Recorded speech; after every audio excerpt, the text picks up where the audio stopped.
네,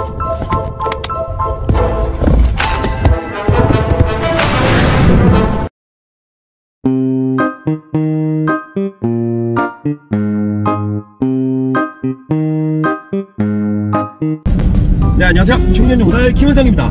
네, 오늘 영상의 주제는 혼적을 하기 위한 조건들에 관한 영상입니다. 네, 아주 짤막하고 간략하게 한번 시작해 보겠습니다. 그 혼적을 위한 조건들에 관한 영상인데요, 서로 입문하신 분들에게는 그렇게 이런 조건들을 만족해야지 혼적을 할 수 있구나, 체계가 안 잡혀 있기 때문에 한번 정리를 한번 해보는 시간을 가져볼게요. 네, 혼적을 첫 번째로 하기 위한 조건, 가장 중요한 조건이 뭐냐? 무엇일까요? 시간? 단가? 무게? 아니에요. 부피예요. 부피가 크면은 제 아무리 무게가 가볍고 개수가 적을지라도 많은 짐을 실을 수가 없어요. 그러니까 부피가 적어야 돼요. 일단은 혼적을 하려면 첫 번째로 부피가 적어야 돼요. 당연하겠죠.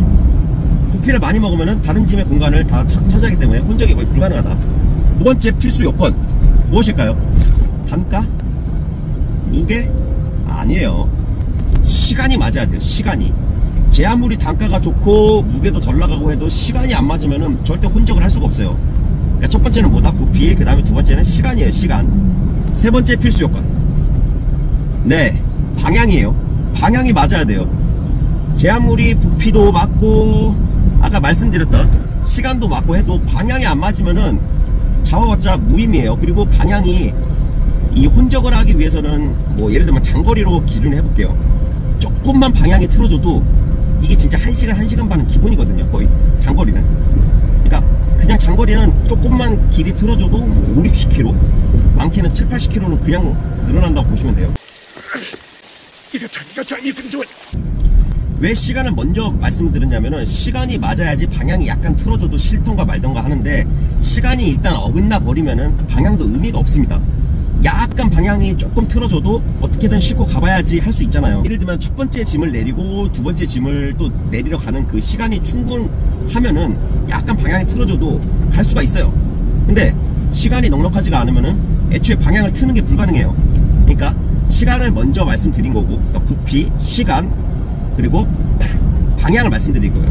네 번째는 무엇이 있을까요? 단가?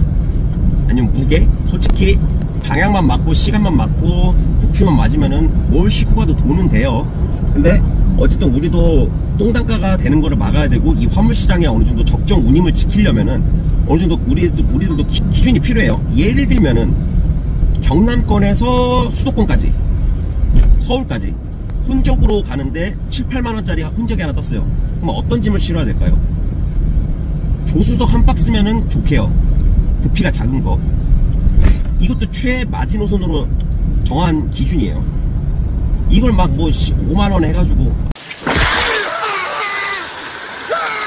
물론 가져가면 남겠죠. 근데 그 먼 거리를 가져와가지고 갖다주고 하는 것까지 계산해보면은 결국에 수도권까지 올라와가지고 방향이 안 맞아도 갖다주곤 하면은 그것도 한탕이 되는 거예요.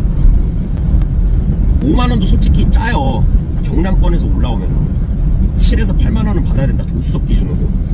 솔직히 7, 8만원도 진짜 박스가 부피가 작고 그래 그냥 한두 개 그냥 얹어간다는 느낌에서 그냥 그렇게 싣고 가는 거지, 많이 주는 거 아닙니다. 조수석 한두 박스도. 그게 아까우면 택배를 보내야죠. 어쨌든 혼적을 하기 위한 5가지 최상의 조건들. 5번째, 단가가 맞은 다음엔 무게가 맞아야죠. 왜 무게를 가장 뒤쪽에 놔뒀냐? 기본적으로 우리가 뭐 금형 같은 경우는 부피를 많이 안 먹잖아요. 금형을 예를 들어 볼게요. 금형 하나 싣고 또 두 번째에서 금형을 또 실었어요. 세 번째에서 금형 싣고 네 번째 금형 싣고 다섯 번째도 금형을 싣고 싹 주워 모아서 올라갔어요. 그런 경우는 거의 없어요. 그러니까 무게는 일단 뺐어요. 우리 1톤 차는 진짜 딱 1톤만 버티라고 만든 차가 아니에요. 약간 조금 위고 돌아도 좀 버팁니다. 그렇다고 뭐 과적을 옹호하거나 그런다는 말이 아니고요. 어느 정도 뭐 예를 들면 점사 같은 경우는 거의 뭐 한 2톤 가까이 싣고 다니잖아요, 솔직히. 그러니까 보강을 했을 경우에 2톤까지도 뭐 싣는 분들이 계세요.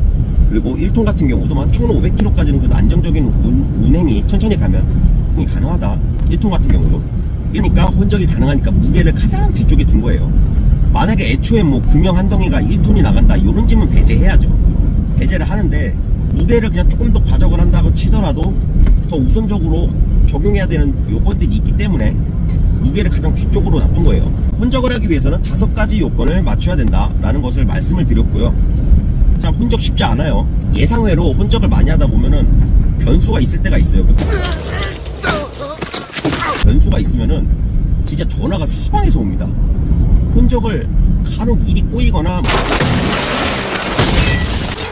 뭐 예를 들면 혼적을 5개를 했는데 2번째 내리는 하차지에서 뭐 시간이 오래 걸려가지고 3번째, 4번째, 5번째 하차지가 시간이 다 지연돼요. 그럼 어떻게 해요? 전화 오는 곳이 어마어마해집니다. 어이, 거기 누구 담배 있으면 하나만 줘라.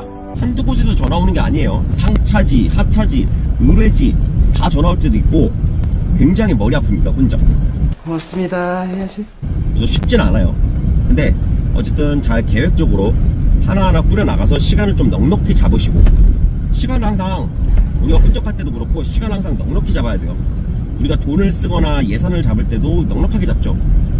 이번 달 생활비가 200만원이니까 200만원 보통 쓰니까 200만원만 잡아야지 이러진 않아요. 한 220만원, 230만원 잡고 그러잖아요. 그런 것처럼 이런 혼적도 도착 예정 시간이 뭐 1시간 반이 걸린다 그러면은 도착지에는 2시간이라고 얘기를 하는 거고, 3시간이 걸릴 것 같으면은 4시간 걸린다고 얘기를 하고, 어떻게 1시간이나 더 시간이 늘어나요? 물어보면은 뭐 갈 때 가더라도 담배 한 대 정도는 괜찮잖아. 응? 말씀하세요. 우리는 3시간 동안 화장실 한 번을 안 가냐고, 화장실도 갈 수 있지 않냐고, 그리고 차가 막힐 수도 있다고. 장거리에서 차가 막히면은 단거리에서 뭐 1, 20분 늘어나는 정도가 아니라고. 시간은 늘어날 수가 있다고. 그리고 3시간이 넘어가면 기본적으로 9시에서 12시 정도라고 잡아도 점심시간이잖아요. 사람이 밥은 먹고 갖다 줄 수도 있잖아요. 그러니까 1시간 정도는 딜레이 될 수가 있다, 충분히. 명분은 타당하다 라는 것을 말씀드리고요. 네, 그래서 지금까지 혼적을 하기 위한 5가지 조건들에 대해서 한번 알아봤습니다. 초반에 진입하신 분들 중에는 약간 이제 어려우실 수도 있어요. 혼적이라는 게 다 어렵습니다. 뭐부터 해야 되지? 뭔가 체계도 안 잡혀 있고, 뭔가 어떤 용달을 하는 데 있어서 이거는 이렇게 해야 된다, 단가는 얼마 잡아야 된다, 누가 알려주는 사람이 없잖아요. 그렇기 때문에 초반에 진입하시는 분들께 좀 도움이 되셨으면 좋겠고요. 어차피 이게 하다 보면 다들 느끼는 거긴 한데, 누가 조금만 방향을 잡아줘도 그렇게 많이 안 헤맬 수 있거든요.